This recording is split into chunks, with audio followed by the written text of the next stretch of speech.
Well, it's very exciting to have you on here. And we ran an article in the Zebra this month. There's no print issue, obviously, because of the pandemic going on, but we did run it on our website, and it was titled How to Find the Right Rescue. And obviously, in this kind of atmosphere, people are spending a lot of time at home. It's probably a great time to find a dog.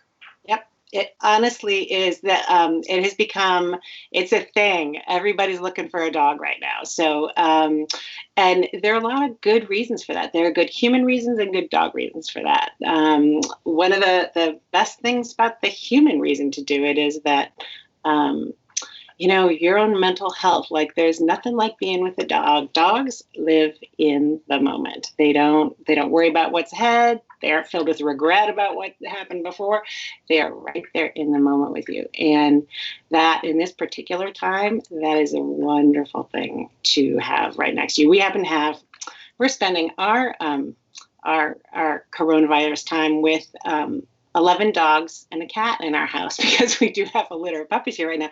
And that's a lot of mindfulness. honestly, it's just kind of a godsend because it gives you the everyday, it's something to do every day. It's nurturing. There's a schedule. There's something that's really has to be done. That is good. And so it really does help.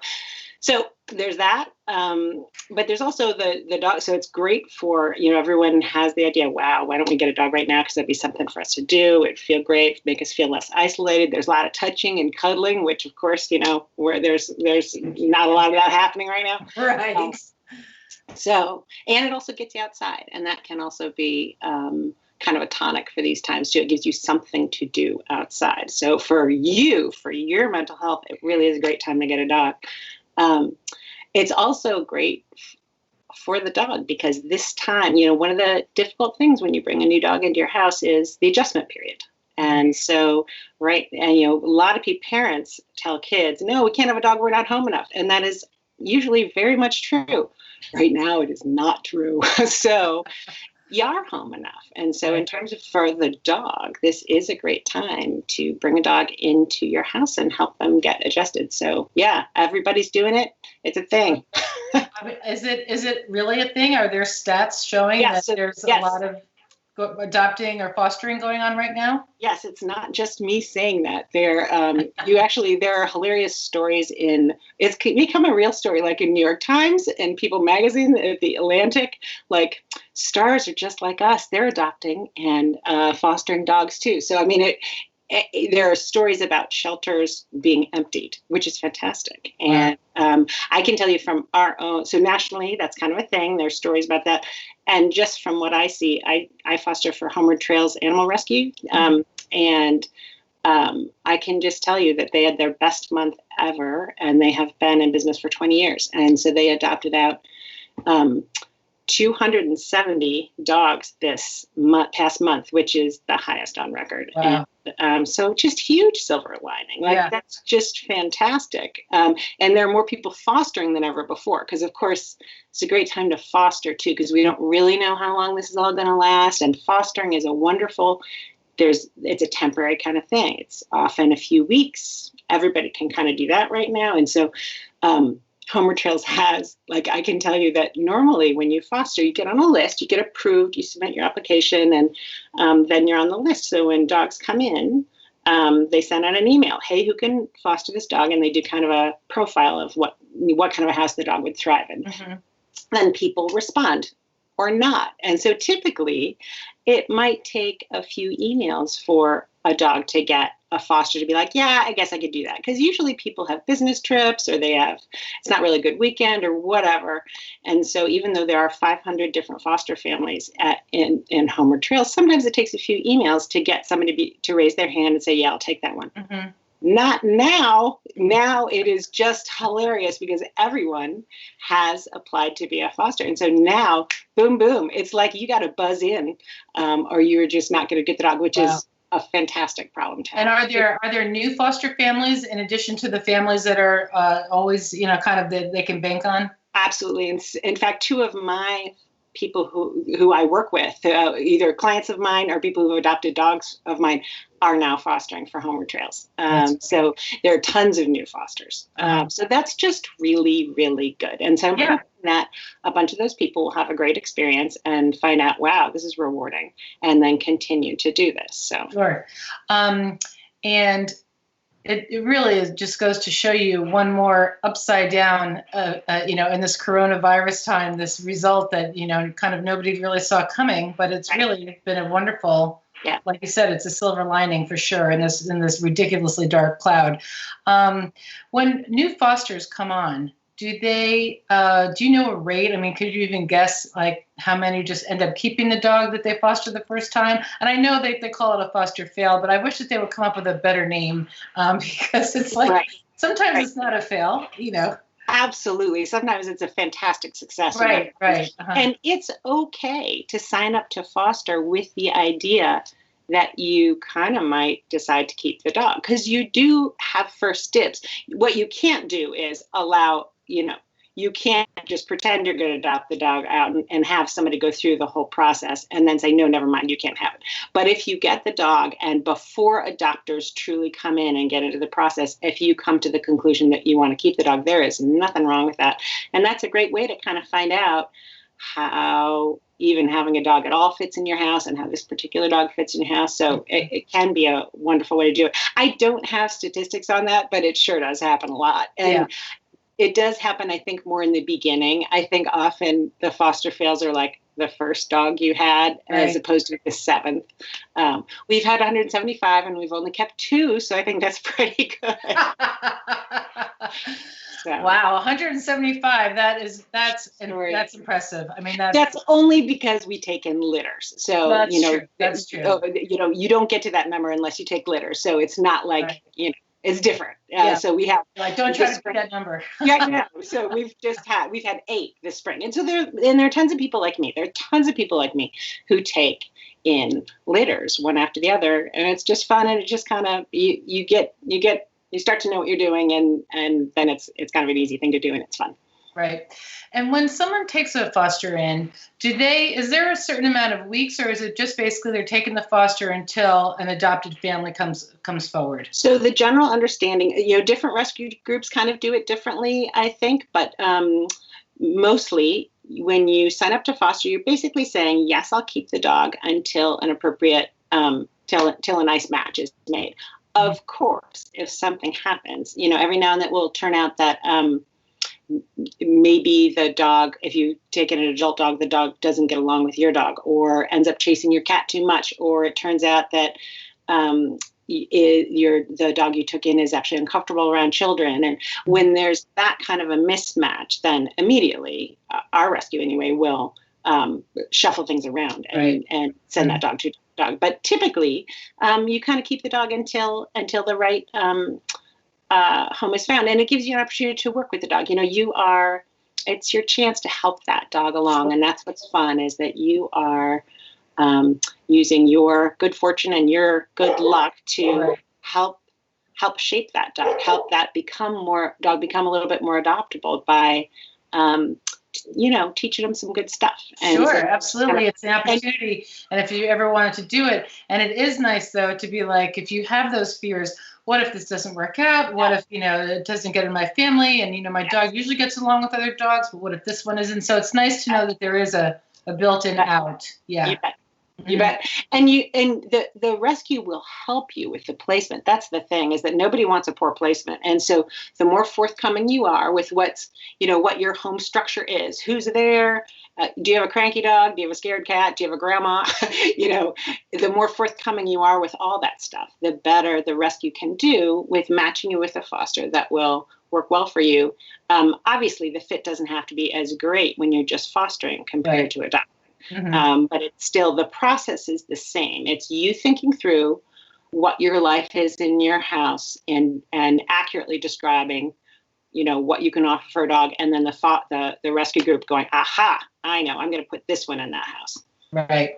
So you have a litter right now, and the serial puppies, and There's one of them. It's baby Cheerio. There's Cheerio, that good girl Cheerio. She was sleeping. I just picked her up. There's Cheerio. So you've gotten to know the dogs. You were there, I believe, a day or two after they were born. When people come to adopt the dog and they come to visit the dogs and to meet them, do you kind of get to know the people a little bit and have the puppies in mind, or do you let them, or is it kind of an organic process that you kind of let flow and play out? So it actually depends. This litter has been a little bit different because we had them so early. And people were approved and committed so early because it's the coronavirus time. So everyone in the world was applying for these puppies. So we got a head start. I am not the decider. There is an amazing adoption coordinator, Lauren Tavar, who is my person. And she is the one who gets the applications, looks through them, thinks about them, talks to the people on the phone, talks them through, hang on, are you sure you're ready for puppyhood? And she does all that kind of important vetting. Mm-hmm. And then once she says, yep, this is good, we think you'd be great, then that's when the people come to my house, meet the puppies, and choose who's right for them. And typically while they're here, sometimes they really know who they want. Sometimes. Mm-hmm. And so once they're approved, that's their chance to come here and for sure pick which one will be theirs. And then that one gets to go home. I mean, they all get to go home when they're 8 weeks old. And so, because it's good, you want puppies to stay with their litter until they're 8 weeks old, because they learn all sorts of good stuff from being around their litter mates. And they also learn a lot of good stuff from being around our adult dogs. So that's good for them too. Yeah, definitely. And I mean, do you ever, are you sad when they leave? I'm sorry, I can't help it. It's gotta be so tough. That is the huge question. And particularly for people who are considering fostering, it is something to think about. And it was what we thought about when we first fostered. We actually I told my contact to give us puppies we won't like, because I really... Are there any out there? See, what we've learned is no. So we were worried that we could never get, happily hand over a dog that we had loved. Right. And the truth is, it is difficult. So, and I did cry the first 5 times, maybe the first 12 times. But what happens though, and what I can tell you for sure, is that you learn that this is how it's supposed to go. You were just supposed to be this, you're just this little point in their journey. You're just getting them from here to there, and it becomes so clear to you over time. And sometimes it becomes clear to you the next day. These dogs that you thought were so, they were so settled in with you and they loved you so much, like 2 days later, you can get pictures of them snuggled in with their family, and it's utterly clear. Oh, that's where you're supposed to be. So that gratifying that must feel. Oh my, it's beyond gratifying. So that was long ago. I got that lesson. So I haven't cried for a long time. Oh, that's good.